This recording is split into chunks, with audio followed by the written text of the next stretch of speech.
Right, and take the old Bandit of Doom. Now slammed a bit. Give it a little ride.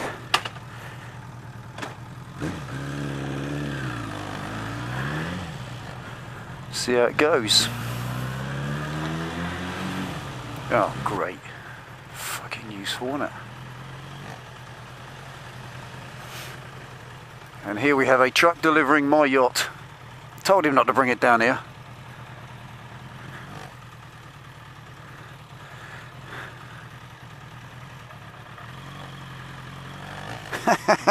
I think even you guys in the States, that is a big truck. Fucking hell, size of that thing.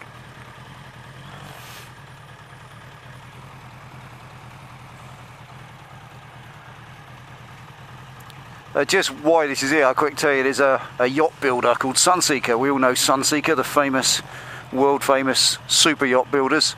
They're just down at Poole Harbour. Go on over the curb. Yeah, they're just down at Poole Harbour, which is kind of that way about 3 miles. I guess that's well, looks like the half of a yacht. How the other half live, eh? Come on, we'll go this way instead. Yeah, that's it. Yeah, I know, I'm coming.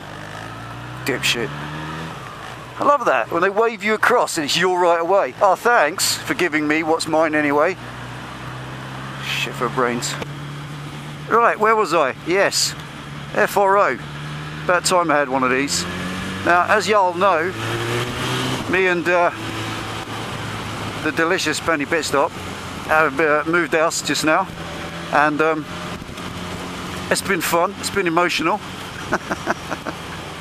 It's been hard work. And we're sorted. The garage, as you can see from the short link video on this bike, was a joke. Trying to work in it is ridiculous. I even had some issues with the fuel tap.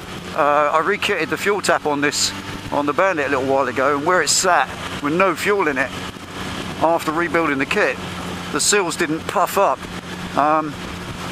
You may or may not know that every now and again, when you change a rubber seal in a fuel system, they have to expand and fill the gap that they sit in. And the seal that sits between the tap and the tank, the actual interface between tap and tank bottom, it sits in a little groove, baby. And unless it's kind of pre-puffed up, it doesn't like to seal, it weeps. So it's been weeping and stinking the garage out for a day or two since I put some fuel in it. Well, I'm going up the garage to get some motion, fresh petrol, and hopefully that will expand it enough to stop it weeping. Doesn't need anything else, doesn't need a bigger seal or anything, it's just the way it works, or the way it did work in 1998 when this thing was built. I was going to try and get past this lot, but it's truck after truck, so we'll just cruise, babies. Right, so FRO 13.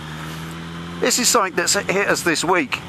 Obviously, we've moved house, we've had to move the phone lines, the broadband, deliveries of this and that, and get the services to give us their service. And it can fuck right off, it really can. BT have been absolutely ridiculous. British Telecom, astonishingly bad.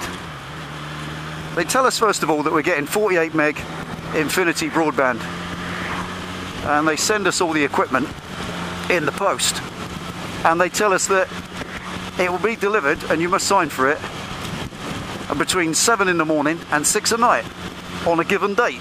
You must sign for it, as it'll be taken away again, and then you'll be charged for its redelivery. Now, we're not home during the day, so 7 in the morning, by whatever time, 8:30, Penny's gone to work and I'm on shift, so I'm probably not there either. So we had to have it delivered to Penny's shop, her work address, which is great, but it's a shop. The shop's open at 9 o'clock. And they say they're going to deliver it between 7 and 6 p.m, 7 a.m. and 6 p.m. She opens at 9 and she shuts at 5. So she had to go up there early, because they said they might deliver it at 7. So she said, well, can you not, it's a commercial address, can you maybe not please deliver it after 9 o'clock. And they said, no, it's between 7 and 6. Now that's purely to give their fucking operatives the freedom to deliver what they like of their daily load when they like. It's just for their convenience, not yours, not you, the customer that pays their fucking wages. Oh, no, no, no, no. That would be terrible. Them have to work for you.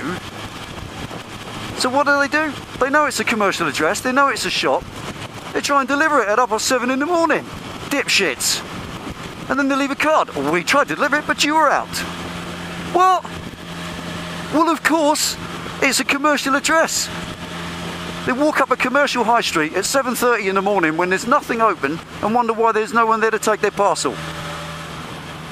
Who employs these fuckwits? So eventually we get it redelivered after much argument that we're not paying for it to be redelivered because you're stupid and you didn't deliver it at the correct time. Idiots.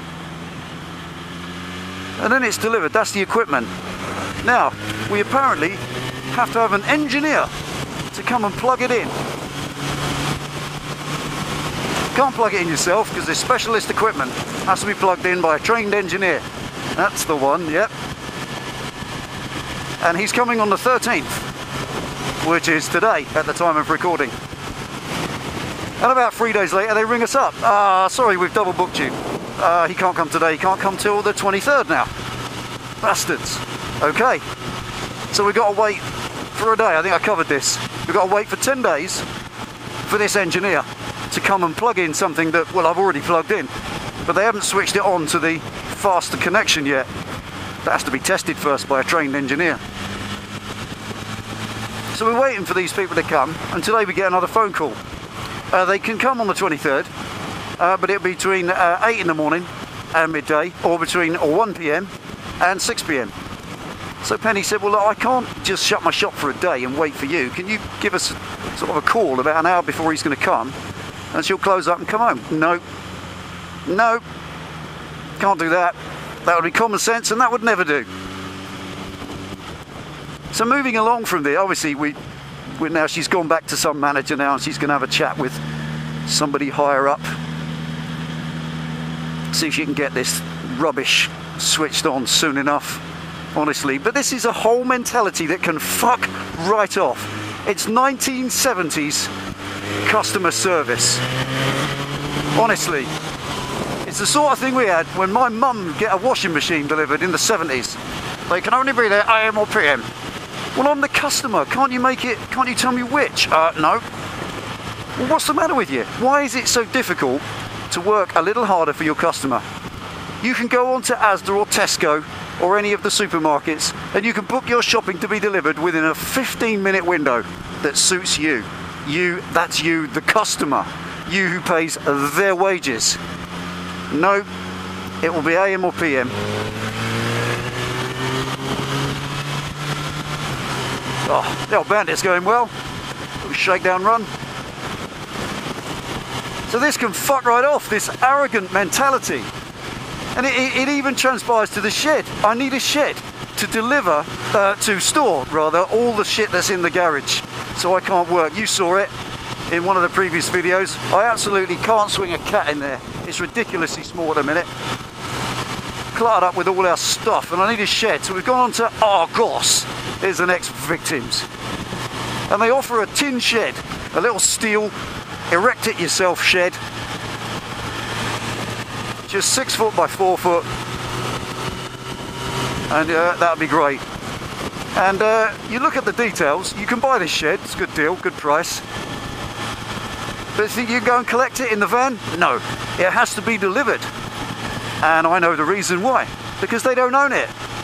There's a thing we have here, and I'm sure it's all over the world, called drop shipping. Now drop shipping is when the company you're buying it from doesn't own it. They don't own it, they don't keep any stock, they don't keep them there, they don't have any effectively.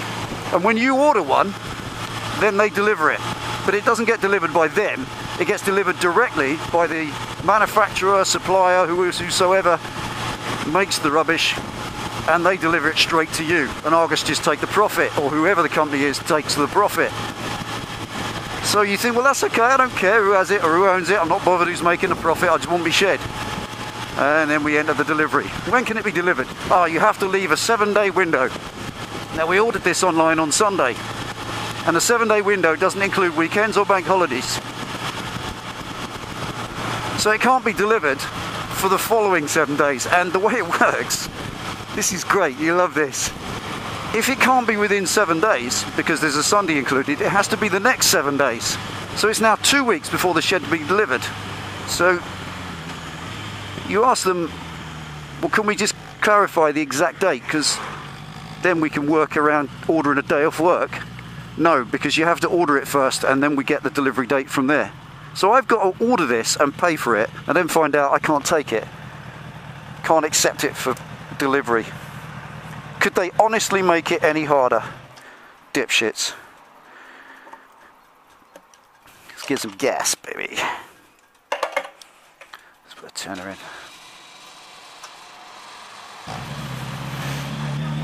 So where was I? Yeah. We got Argus will not deliver the shed because you have to order it and pay for it first. And then they'll set you up with a delivery date 7 working days after that. So exclude the weekend, that's 9 days, and the day you order it doesn't count, so that's 10 days before you get the shed. And they can't confirm they've got them in stock until you've made the order either. And if they haven't got them in stock, they're up to 28 days. Service. What the fuck? Honestly, is it ever going to stop? So crap service from companies can just fuck right off. Get absolutely sick of it. BT seem to do everything they can to make it as difficult as possible. They won't deliver anything unless it suits them and how it suits them. So there we are, just a little whinge. Been out to get some gas. Gassed up now for a few days. Going to use the Bandit of Doom for work, just to stretch its legs, leaving a bike unused and off the road. That ain't no good. Doesn't do them any good at all. You find rubber seals start to leak, as I did, and this will be all right now. So there we go. Thanks for tuning in and watching the boys are whinging. Start work today at 4 o'clock PM. A little time to have a little ride.